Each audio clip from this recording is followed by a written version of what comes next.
설교는 설교자가 언어라는 붓으로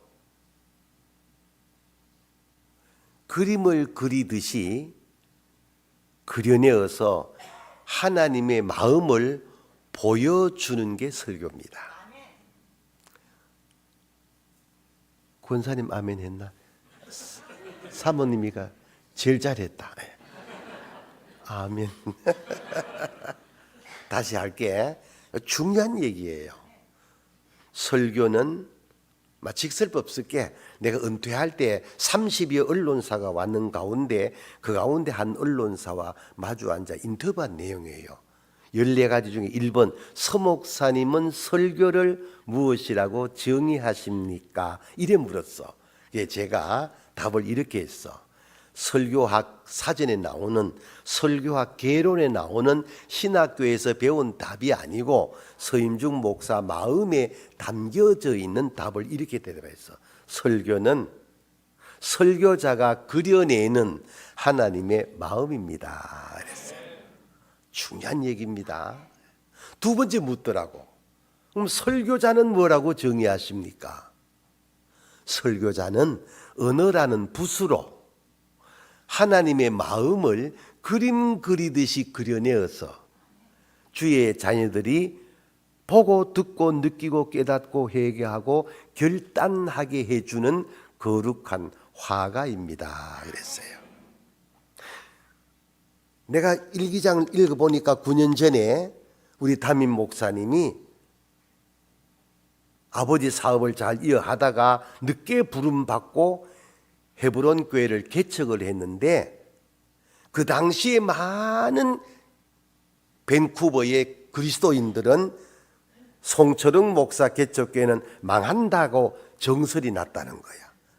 근데 그때부터 시작하여 오늘까지 무수한 교회가 개척을 했는데 다 하나씩 둘씩 사라지고 헤브론 교회는 기둥처럼 세워졌네. 무슨 말인지 못 알아듣는 모양이구나. 개척하고 또 개척하고 또 개척했는데 다 또 하나씩 사라지고 헤브론만 남았네. 아, 할렐루야. 옆에 인사 한번 합시다. 듣고 보니 맞다. 그제 시작. 개척 어디 뭐 헤브론 송철웅 목사만 했나 어디. 많은 사람이 개척했는데 하나씩 둘씩 다 사라지고 헤브론은 기둥처럼 세워졌는 거야. 요 답이 뭐냐? 송철웅 목사님은 하나님의 작품을 보는 눈을 갖고 계셨다 이 말이에요. 자기도 모를걸. 오늘 중요한 얘기하는 겁니다. 전 세계를 다니며 말씀 사역하는데 조금 전에 말씀을 나누었듯이 왜 이렇게 한인교회는 분쟁을 할까?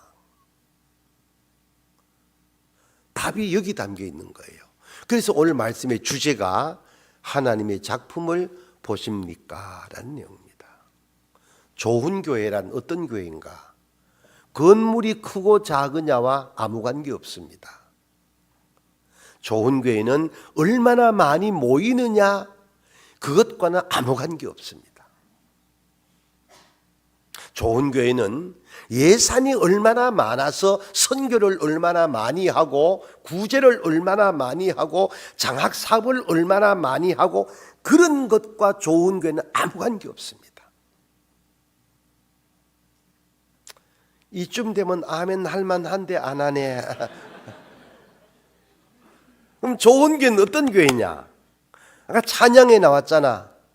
왜 십자가에 그렇게 못 박혀 죽으셨는가? 그 이치를 아는 사람이 3명만 모여도 그 교회가 좋은 교회란 말입니다. 그 교회가 밴쿠버에도 있대요. 어느 교회라고? 그건 또 어떻게 대답을 잘하나? 나도 인정해. 헤브론 교회는 좋은 교회예요. 이건 설교 시간에 이런 얘기 자꾸 하는 게 아닌데 여러분 담임 목사님 화면에 띄우면 좋겠는데 웃는 모습 봐라.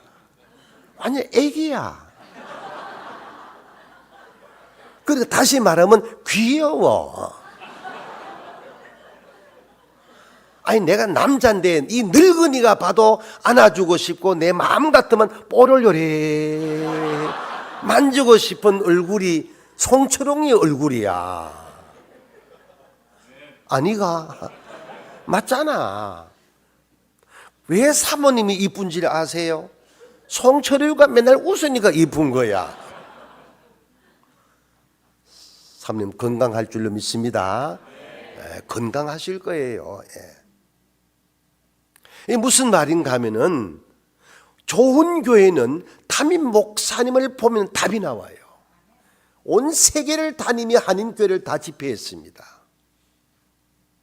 그러니까 목사님이 조금 전에 말씀드린 대로 하나님의 말씀을 통하여 하나님의 마음을 그림 그리듯이 그려내니까 그걸 본 회중들이 정착되어지고 형제를 갖게 되어지고 섬김의 아름다움이 연주되고, 조금 전에 담임 목사님 말씀했지만은 어찌 그 많은 아이들이 또 교사들이 기할 정도로 달란트가 많아가지고 아름다운 역사를 만들어냈냐고 말씀하셨는데, 그게 그냥 된 것이 아니고 담임 목사님의 목회를 통하여 설교를 통하여 하나님의 마음을 본 교인들의 공동체가 된 것이 헤브론이 된 줄로 믿습니다.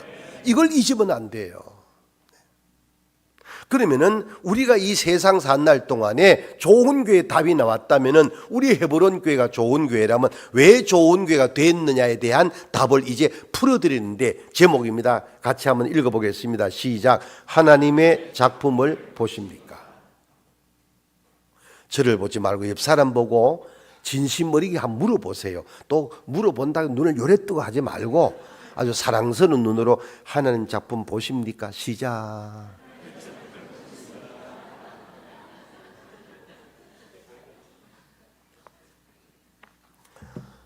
참이 쉬운 얘기 아닙니다.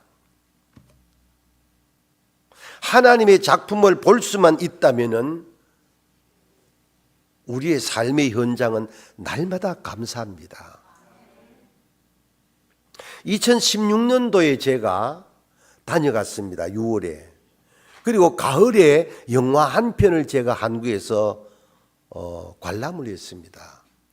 그 영화 제목은 Do You Believe? 한국에서 표제로 나온 거는 신을 믿습니까? 라고 상영됐습니다.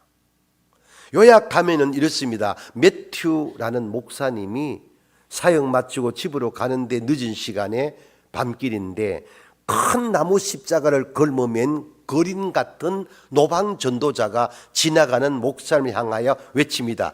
Do you believe?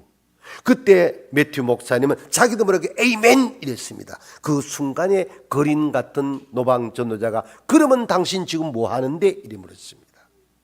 예수 믿습니까? Yes. 그러면 당신 지금 뭐 하는데? 매튜 목사는 집에 가 잠을 못 이룹니다. 내가 예수 믿는다. 근데 지금 내가 뭐 하고 있지? 껑충 뛰어서 매튜 목사님은 12가정과 연관된 생활들이 이어져 나가는데 그게 2시간짜리 엮어나갑니다.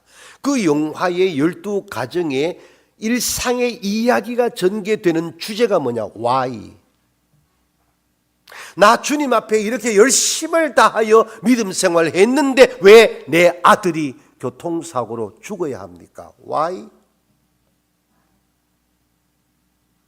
내가 11조 한 번 걸르지 않고 전심을 다하여 기업 경영하면서 하나님 앞에 헌금했는데 왜 우리 회사가 부도 납니까? Why?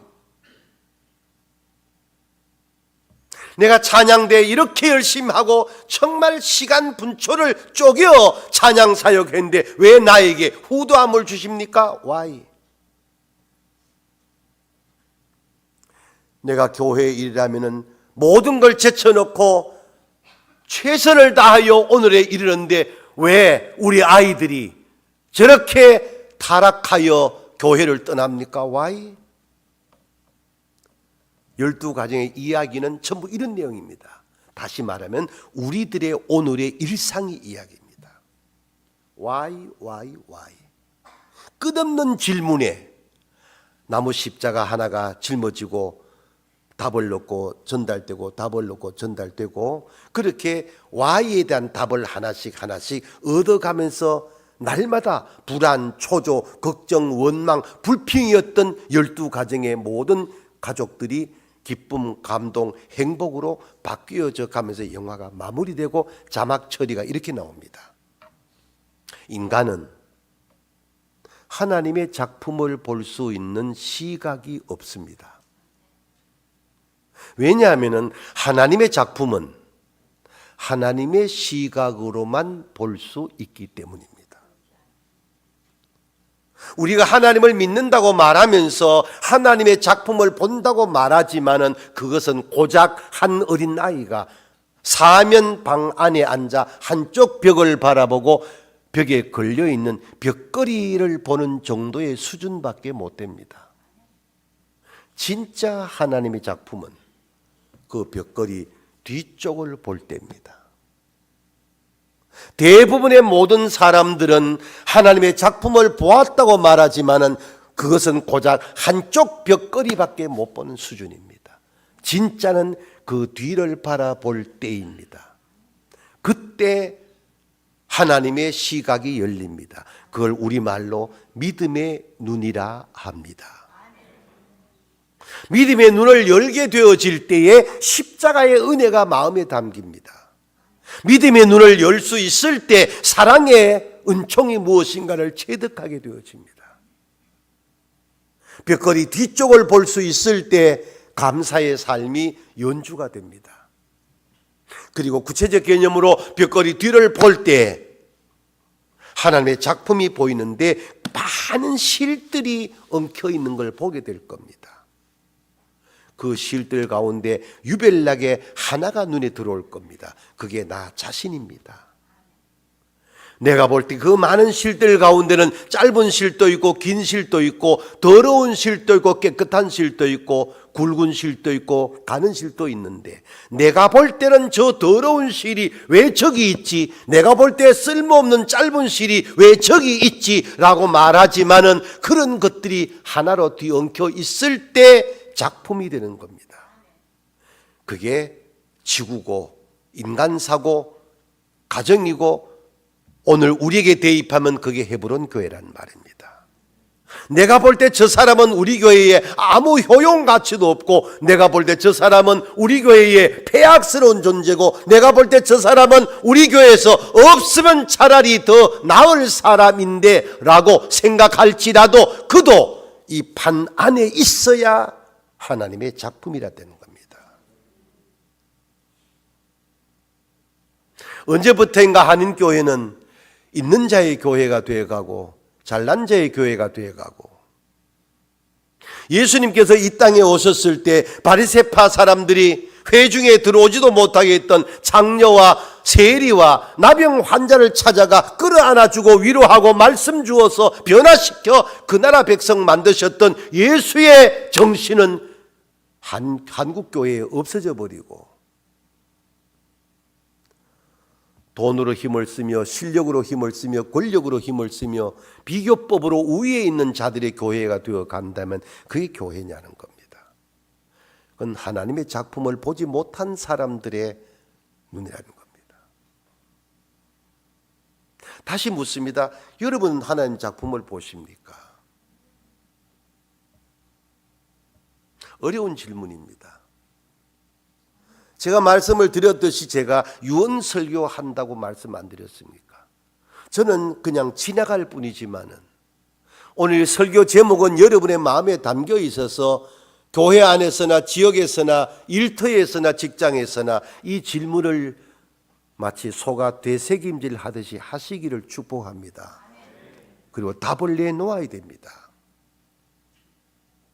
그 답을 찾아낸다면은 내 삶의 환경이 어떠할지라도 나의 삶의 자리가 어떤 상황일지라도 굳이 사드락과 메삭과 아벳노고 이야기하지 아니하더라도 굳이 하박국의 이야기를 하지 아니하더라도 나의 삶의 현장에서 감사가 여러분의 삶이 될 줄로 믿습니다. 본론으로 하나님 말씀의 작품을 보여드리기 전에 제가 사람의 작품 이야기를 좀 리얼하게 감정적으로 담게 하기 위해서 보여드리려고 합니다. 세계에서 제일 비싼 그림이 6,520억짜리입니다. 참 좋은 데 사니까 감정이 다 죽어버렸네. 방송실 한번 띄워볼래? 1번 살바토르 문디 구세주란 그림입니다. 그림이 왜 안 놀러오노? 왔나? 저기는 안 온다. 여기 왔구나. 그렇지. 예. 이 그림 한 장에 6,520억이란다. 희한한 사람들이네. 이 그림 한 장이 6,520억이래.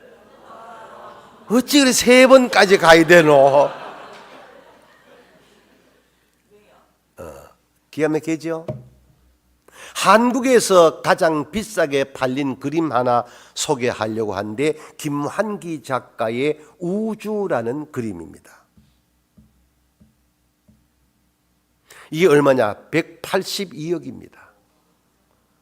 180은 와소리 나오고 6,520억은 왜 정적이 흐르노? 놀랍죠? 네. 피카소 모르는 사람 누가 있습니까? 피카소의 작품 가운데 2,550억짜리 낙찰 가격입니다. 알제의 여인이라는 그림입니다. 이게 2,550억입니다. 천경자 여사 모르는 분은 없을 겁니다. 천경자 여사의 작품 가운데 여러분에게 초원2라는 그림을 소개해 드리는데 이게 얼마냐? 20억에 낙찰됐습니다. 근데 솔직하게 말씀드릴게. 내가 그려도 이거보다는 더 잘 그린다. 제가 그림을 좀 그리거든요. 그런데 서임중 목사가 그림 그려서 내놓고 사라 하면 10,000원 주고 사갈 사람 없습니다. 그런데 천경자라는 이름은 붓질만 딱 해도 10억입니다. 우리끼리 얘기합시다. 그림 한 장에 6,520억을 주고 사? 지정시입니까? 그런데 그분들이 저를 볼 때는 제가 무식하기 그지없는 사람입니다. 무슨 말인지 아시죠? 작품이란 이 그림을 그린 작가의 의도, 왜 이렇게 만들었지에 대한 내용을 알고 나면은 가치는 달라진다는 얘기입니다. 이것은 하나님의 작품입니다. 아멘. 여러분 하나님의 작품을 보십니까?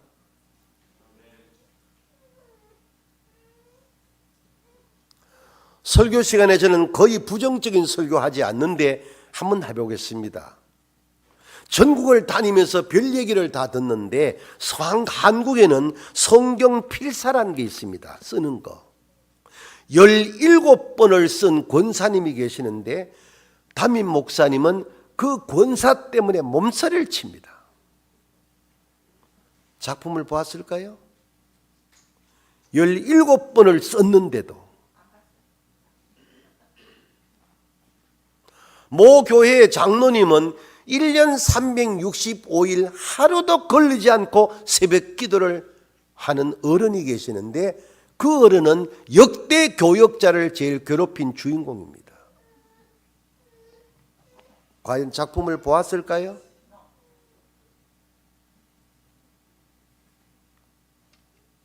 아르헨티나 부에노스아이레스 집회를 할 때에 들은 이야기입니다. 그 교회에 들은 이야기입니다. 목사가 밉다고 설교하고 있는 목사가 강대상에 와 있는데 가위를 갖고 마이크 선을 자른 일이 있었습니다. 작품을 보았을까요? 한 교회는 당회를 하다가 자기 뜻대로 안 된다고 당회실 발꼬리로 들이차버리고 나가다가 교통사고 난 이야기도 들었습니다. 작품을 보았을까요? 여러분 하나님 작품을 보십니까? 질문들은 다 에이멘 합니다. 근데 삶의 내용은 전혀 한 어린아이가 벽걸이 하나 보고 작품 보았다고 말하는 것과 다를 바가 없는 수준에 머물러 있다는 겁니다. 좋은 교회, 헤브론 교회, 이제부터 여러분은 하나님의 작품을 볼 수 있는 믿음의 눈이 열리기를 바랍니다. 열려야 됩니다. 열려야 신앙 더하기 생활이 됩니다. 목사님들 가운데 목회하시면서 작품을 보지도 못하고 목회하는 분들 저는 많이 봤습니다. 교회 다 무너진 걸 봤습니다. 집사 때 그렇게 아름다운 신앙생활 하여 온 회중들부터 존경받고 장로 기름 부음을 받았는데 장로가 되고 난 다음에 교회를 난장판 만드는 이야기도 난 직접 들었습니다. 작품 보았을까요?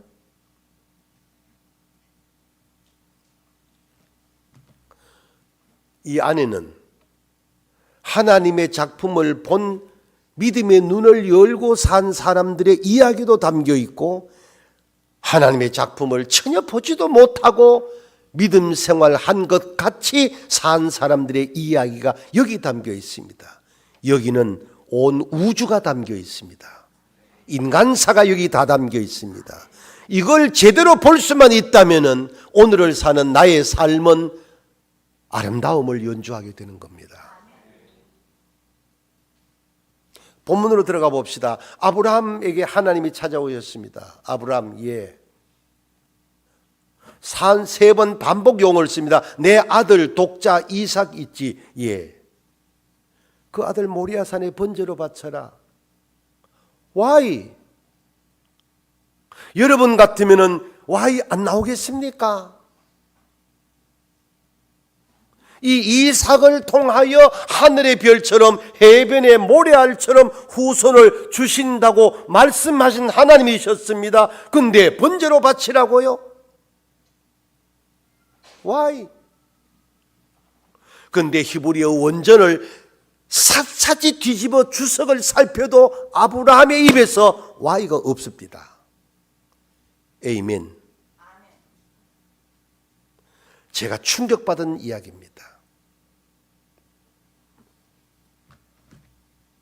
3일 길을 걸어 모리아산에 갔습니다. 이삭을 묶어 눕혀놓고 칼로 목을 따려고 할 때 하나님이 얼마나 급하셨던지 에브람 에브람 2번 불러 멈추었습니다.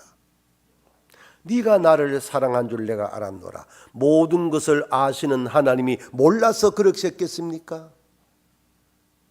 그제서야 아브라함이 눈을 들어보니 수풀에 수양 한 마리가 뿔이 걸려 있는 걸 발견합니다. 거기서 여호와 이레가 안 나왔습니까? 완벽한 순종에 이를 때에 하나님은 감추어둔 것을 드러내는 줄로 믿습니다. 아브라함의 입장에서는 100% why 이럴 수가 있습니까? 라고 하는 상황이지만은 아브라함은 아멘을 한 겁니다. 여러분의 삶의 현장에 이와 같은 일이 얼마나 많겠습니까? 제 고백 한번 해볼까요? 정말 저 주님만 보고 달려왔거든요. 우리 아이들 그 고등학교, 중학교, 대학교 입학 졸업식 한 번 못 가봤거든요. 왜? 말씀 사역 때문에.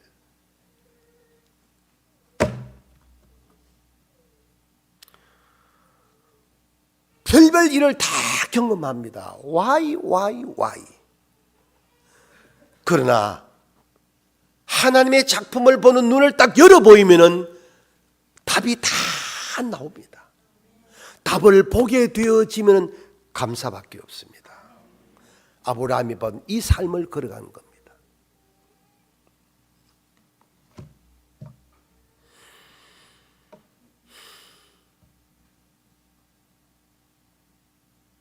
은퇴하고 5년 동안 자비랑 집회를 했습니다. 농어촌 산촌 개척교회 산골교회 다니면서 바퀴벌레가 나오는 모텔에 잠을 자고 별별 일을 다 겪었습니다. 그야말로 바닥을 치는 삶을 삽니다. 그리고 5년 하나님 앞에 서원한 기간을 딱 마치고 밀려있는 집회를 마무리하게 6년이 걸렸습니다. 6년 끝나니까 이젠 내가 쉬어야 되겠다 하고 부흥회를 멈추었습니다. 멈추고 석 달 만에 검진했더니 뇌신경암, 관로 열고 신규암, 관로 닫고 전이도 안 된다. 수술도 할 수 없는 부위의 세포가 자리 잡았다. Why?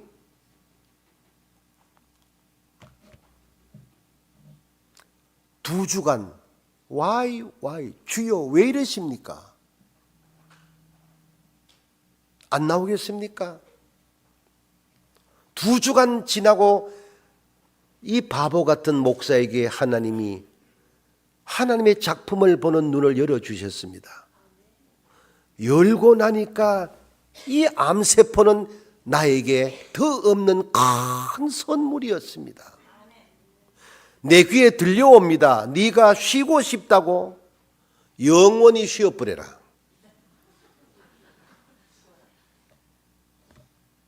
정신이 번쩍 들었습니다. 석 달 만에 다시 부흥회를 받아들였습니다. 그리고 이 나이가 되도록 1년에 60교회, 70교회를 지금도 다니고 있습니다. 믿음의 눈을 뜨면 모든 게 감사합니다. 믿음의 눈을 뜨지 못하면 날마다 불평원망입니다. 감히 말씀을 드립니다. 저는 지나갑니다. 그러나 말씀은 남아 있습니다. 남아있는 말씀이 여러분의 영안을 열어주시기를 축복합니다. 아무리 여러분이 세계에 제일 살기 좋다는 밴쿠버에 살고 계실지라도 일상은 Y가 끊어지지 않을 겁니다. 그럴 때마다 오늘 말씀을 묵상하시면서 감사로 바뀌기를 축복합니다. 좀 더 얘기해 볼까요? 요셉은 성경 역사에서 가장 억울한 사람 중에 한 분입니다. 17살에 꿈 잘 꾸고 형들한테 미움받아 미디안 장사꾼에 팔려 넘어가게 되어지고 미디안 장사꾼이 웃전 얹어 보디발의 집에 노예로 팔고 보디발의 아내가 성적 유혹하는 건 말씀 앞에 어린 반푼어치도 없다 하여 거절하다가 억울하게 감옥살이하게 되어지고 그 세월 얼마? 13년. 요셉의 삶의 여정은 오직 주님이었는데 삶의 현장은 날마다 Y입니다. 근데 요셉의 삶을 뒤집어 보아도 요셉의 인생 여정에 Y는 단 한 번도 없습니다. 여기도 하나님의 뜻이 있으려니 넘어가고 또 넘어가고 넘어가고 또 넘어가고 넘어가고 또 넘어가고 세 번 가야 감을 잡고 네 번째 가야 아멘 하는 희한한 헤브론 교회. 넘어가고 또 넘어가고 그 세월이 13년이야. 13년 겪은 요셉의 여정은 100% 억울한 것밖에 없어. 근데 원망 없거든요. 불평 없거든요. 자기를 모해한 형들도 보디발의 아내도 바로도 단 한 번도 불평 없거든요. 13년 지나고 나니까 세계 1등 국가 최고의 바로의 다음 자리가 되는 총리가 되잖아요. 하나님의 작품을 보는 요셉은 그래서 축복의 주인공이 되는 겁니다. 하나 더 얘기해 볼까요? 다윗은 사울에게 10년 쫓겨다니거든요. 다윗이 사울한테 잘못한 것이 있으면 성경 찾아와 보세요. 내 원하는 거 다 해드릴게. 없거든요. 다윗이 사울한테 한 거는 100% 잘한 것뿐이거든요. 근데 사울이 다윗을 왜 죽이려 합니까? 사울이 죽인 자는 천천히요 다윗이 죽인 자는 만만이라. 온 백성들이 원화할 때에 이 말에 시샘이 나서 저 다윗만 없으면 백성들이 나를 높일 텐데 하여 사위가 되는 다윗을 죽이려고 10년을 쫓아다니잖아요. 얼마나 억울해요. 껑충 뛰어서 사무엘상 24장까지 내려가 봅시다. 엔게디 사건은 유명한 사건, 다 공부하셨어요. 사울의 신하가 사울 왕한테 보고합니다. 다윗이 엔게디 광야를 통과한답니다. 빨리 군사 소집하라. 3,000명 군사를 소집하여 다윗 일행을 잡으려고 엔게디 광야로 갑니다. 다윗이 광야길에 피할 데가 있습니까? 도망을 가다가 마침 굴 하나가 보이길래 그 안쪽으로 숨어버렸습니다. 사울 일행이 거기를 통과합니다. 참 성경은 매력적입니다. 하필 그때 그 시간에 사울 왕이 뒤를 보고 싶은 게라. 아무리 왕이지만 벌판에 궁뎅이 까놓고 뒤 볼 수 있습니까? 뭐가 보여? 굴이 보이는 게라. 다윗이 숨어 있는 건 생각도 못하고 바깥에 보초병 세워놓고 혼자 굴 안에 들어가 뒤를 보내. 그 안에 있던 다윗의 신하가 보내. 그때 다윗의 신하가 다윗에게 뭘 합니까?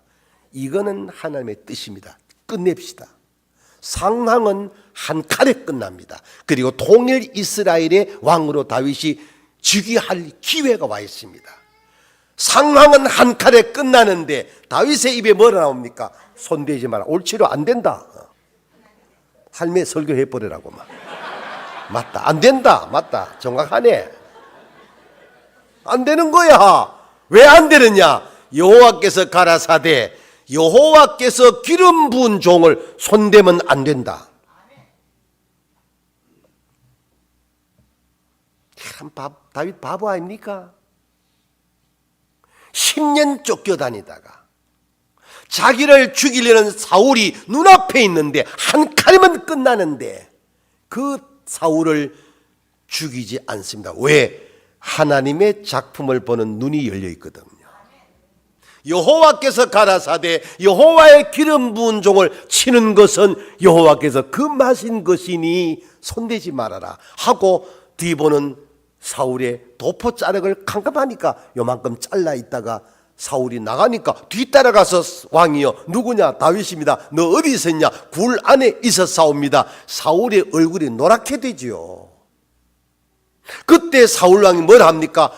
아들아 내가 잘못했다 하고 24장에 손드는 사건 나옵니다. 근데 경상도 말에 이런 게 있어. 집어릇 개 못 준다고. 26장 가면 또 그 짓 하거든. 이게 무슨 얘기입니까? 이런 억울한 일을 당하는 다윗은 사울에게 원망이 없어요. 불평이 없어요. 비판이 없어요. 정죄가 없어요. 나쁜 말 안 해요. 말씀만 보기 때문입니다. 그래서 말씀에 답이 있고 순종의 역사가 일어나는 거예요.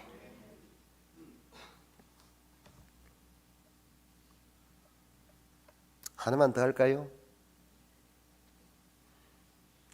사도 바울이 예수죄인은 다 사입이라고 다메섹에 있는 예수를 잡으려고 대제사장에게 체포영장을 발부받아가지고 다메섹으로 가다가 주님 만나거든요.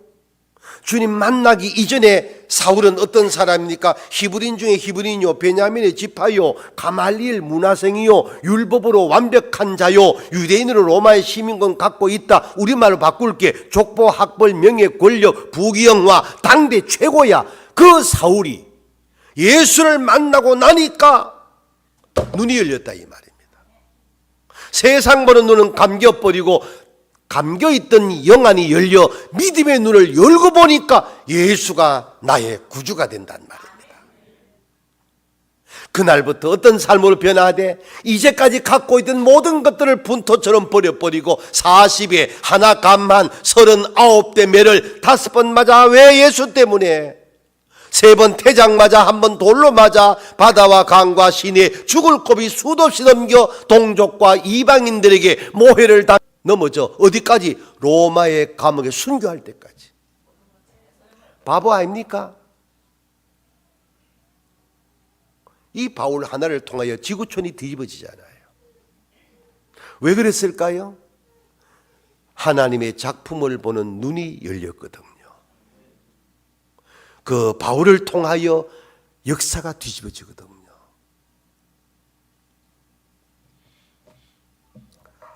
한국적 역사 얘기해 볼까요? 주기철 목사님은 당시에 많은 목회자가 신사참배 절하여 목숨 부지하는데 왜 모판 위를 맨발로 걸어가 순교했을까요? 손양원 목사님은 자기 아들을 죽인 공산당 청년을 왜 자기 아들로 입양할까요? 조만식 장로는 자기 학교의 제자가 자기 교회 담임 목사로 부임한 주기철 목사를 왜 그렇게 지극하게 예수님처럼 섬겨서 한국 장로 역사에 그 석자 이름이 아름답게 남겨졌을까요? 전라도 출신 아니래도 다 아는 얘기지만 금산 땅 전라도 금산교회 조덕삼 장로는 자기 집의 머슴이었던 이 자익 청년을 평양신학교에 보내어 신학을 하여 목사 임직하여 전라노회에서 목사 임직한 이후에 17살이나 적은 그 아들 같은 목사 앞에가 큰절하고 자기 교회 담임 목사로 청빙청원하여 대한민국 교회사에 장로교단이 나누어지지 아니할 때 3번 총회장으로 추대받아 역사를 만드는 주인공이 됐을까요? 헤브론교회 창립 25년? 죄송해요, 설교 시간에 여러분 담임 목사님 마음 열어보셨습니까?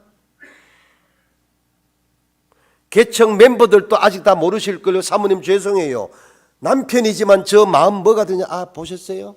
쉽지 않을걸요. 주님만 보시는 헤브론의 역사가 저 가슴에 있습니다. 얼마나 눈물 흘렸겠어요? 얼마나 울었겠어요? 헤브론이 하늘에 뚝 떨어졌습니까? 땅에 솟아올랐습니까? 하나님의 작품을 본 눈으로 아픔도 사귀고 억울함도 사귀면서 25년 세월에 다 개척교회가 문을 닫지만은 헤브론은 기둥처럼 세워졌다 이 말입니다. 이것을 보는 눈을 당회가 열어야 되고 이것을 보는 눈을 성도가 열어야 됩니다. 그게 역사가 되는 겁니다. 저는 무너지는 교회 많이 보았습니다. 한 사람 때문에 교회가 무너집니다. 한 사람 때문에 교회가 세워지기도 합니다. 여러분은 하나님의 작품을 보는 믿음의 눈을 열고 역사를 세우는 주인공이 되고 싶습니까? 아니면 세속적 눈을 열고 역사를 팽개치는 주인공이 되고 싶습니까? 구약에서 세속적 눈에 열고 낭패스러운 일의 대표가 누굽니까? 아히도벨도 그 중에 하나입니다. 고라도 그 중에 하나입니다. 발람도 그 중에 하나입니다. 삼손도 그 중에 하나입니다.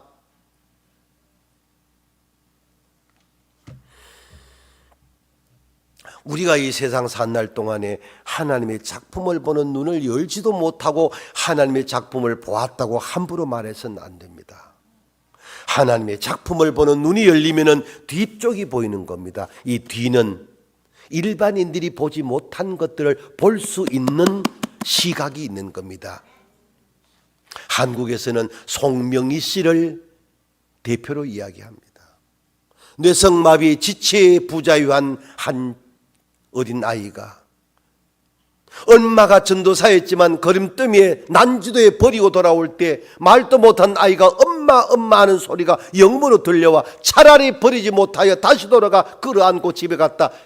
우리말로 처박아 두었는데 이 아이가 어깨너머로 동생들의 성경 읽는 걸 보고 저게 하나님이라 하자를 외우고 낮자를 외우고 그렇게 하여 초기 작품 내놓은 게 뭡니까? 공평하신 하나님이잖아요. 나 남들이 갖고 있는 건강 없습니다. 나는 남들이 갖고 있는 지식도 없습니다. 나는 남들이 갖고 있는 재물도 없습니다. 이것도 없습니다. 저것도 없습니다. 장면 바뀌어.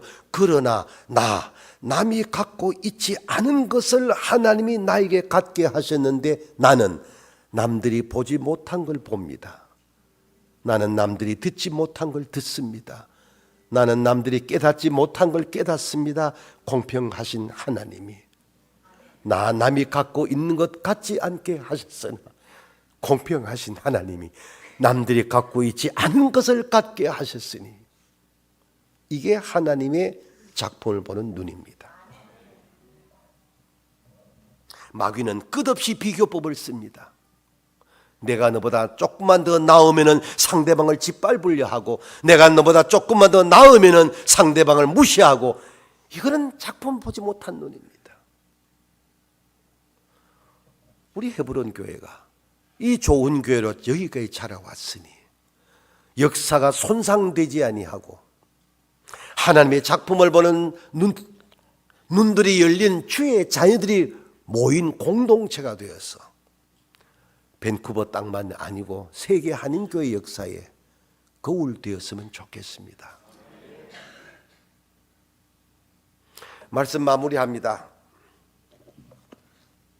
우리가 가장 일상에서 좋은 용어 들라고 하면 저는 아름다움이라는 용어를 씁니다. 아름다움이라는 말은 어떻게 구성된지 다 공부하셨을 겁니다. 한문 나아자 고어 나아자에 더하기 전미사 답다가 붙어서 아름답다 이렇게 말합니다. 이 아름다움의 내용을 분해하면 뭡니까? 나답다 이 말입니다. 나다울 때 아름다운 겁니다. 교회가 교회다워야 아름답습니다. 목사가 목사다워야 아름답습니다. 성도는 성도다워야 아름답습니다. 헤브론 교회는 아름다운 교회입니다. 답다 이 말, 교회답다 이 말입니다. 아름다움의 반대가 뭡니까? 추할 추자를 씁니다. 내 마음에 쏙 들어 할매. 나 추한 거 맞아. 추한 거야. 추할 추자야. 추할 추자가 뭡니까? 한문 당유자이시죠? 당유자에다가 더하기 귀신 귀자가 합성되어서 추할 추입니다. 무슨 뜻입니까? 당유자는 술병을 뜻하는 상형문자입니다. 귀신 괴자는 무슨 뜻이냐? 가면을 뜻하는 상형문자입니다. 추하단 말은 술병을 들고 술이 취하여 헛소리하고 비틀거리고 내가 목사인데 가면 써버리니까 목사가 아니야. 목사인데 목사 가면 써버린 저게 목사인지 장로인지 몰라. 그러니까 비틀거리며 가면 쓰고 헛소리하는 게 추할추입니다. 나는 온 세계를 다니며 한국교회 파주부터 해남까지 큰 교회는 여의도 순복음교회보다 시작하여 4명 모이는 것까지 다 다녀봤습니다. 추한 목사 보았습니다. 추한 장로 많이 봤습니다. 답지 않다 이 말입니다. 목사는 목사다워야죠. 교인은 교인다워야죠. 다운 사람과 만날 때는 감동이 느껴집니다. 비록 하잘것없는 옷을 입고 마주 앉았지만 그에게서 풍겨지는 것은 아름다움이 연출될 때 느낌이 다른 겁니다. 세속적 좋은 옷을 입고 자랑스럽게 앉아있지만은 추한 것을 느끼는 사람이 있습니다.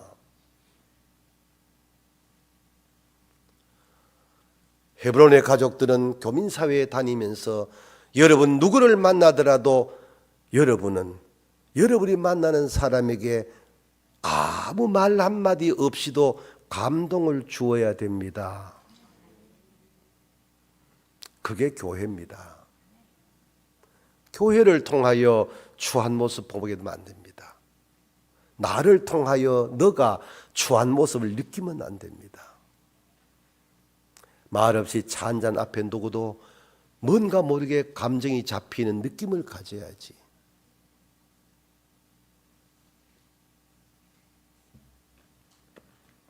마지막 여쭈어봅니다. 하나님 작품을 보십니까? 기도하십시다. 하나님 아버지.